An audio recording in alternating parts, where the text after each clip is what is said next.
आवळ्याची चटणी करण्यासाठी इथे मी हे आवळे घेतलेले आहेत. हे स्वच्छ धुवून घ्यायचे. थोडंसं आलं, लसणाच्या पाकळ्या, एक हिरवी मिरची, थोडंसं जिरं आणि कोथिंबीर घेतलेली आहे. मी स्वच्छ धुवून थोडीशी बारीक कापून घेतलेली आहे आणि चवीनुसार मीठ लागणार आहे. तर मिरचीचं प्रमाण तुम्ही कमी जास्त करू शकता तुमच्या आवडीप्रमाणे. आपण जे साहित्य घेतलं होतं जिन्नस ते सगळं थोड्याशा तेलामध्ये मी फोडणी दिली आणि आता हे छानपैकी आपल्याला परतून घ्यायचं आहे.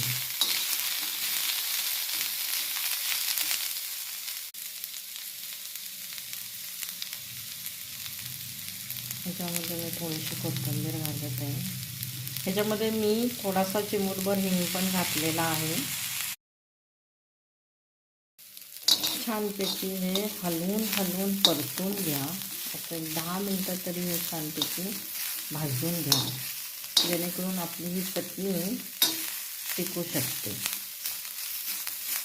हे जे पिवळं दिसतंय माझ्याकडं ओली हळद होती तर ती मी थोडीशी टाकली. तुमच्याकडं असं नसेल तर तुम्ही आपली जी आपण जी रोज हळद वापरतो ती थोडीशी घालायची. आता हे सगळं छानपैकी थंड झालं की आपण मिक्सरमधून वाटून घेऊया. चवीनुसार मीठ आणि इथे मी हा छोटासा गुळाचा खडा ॲड करते. तुम्हाला जर गोड जास्त आवडत असेल तर तुम्ही अख्खा तो क्यूब पण टाकू शकता. मला गोड नको आहे, थोडीशी आंबट चटणी हवी, त्यामुळे मी छोटासा हा गुळाचा खडा ॲड केला. ह्याच्यामध्ये तुम्ही लाल तिखट पण ॲड करू शकता तुम्हाला जर तिखट हवं असल्यास. तिखट आणि गोडाचं प्रमाण तुम्ही तुमच्या आवडीने टाकू शकता.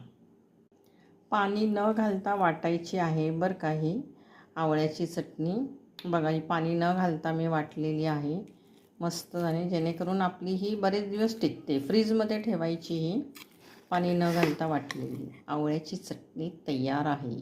मस्त चटपटीत करून बघा मैत्रिणींनो. मस्तपैकी असे डब्यामध्ये भरून ठेवा फ्रीजमध्ये.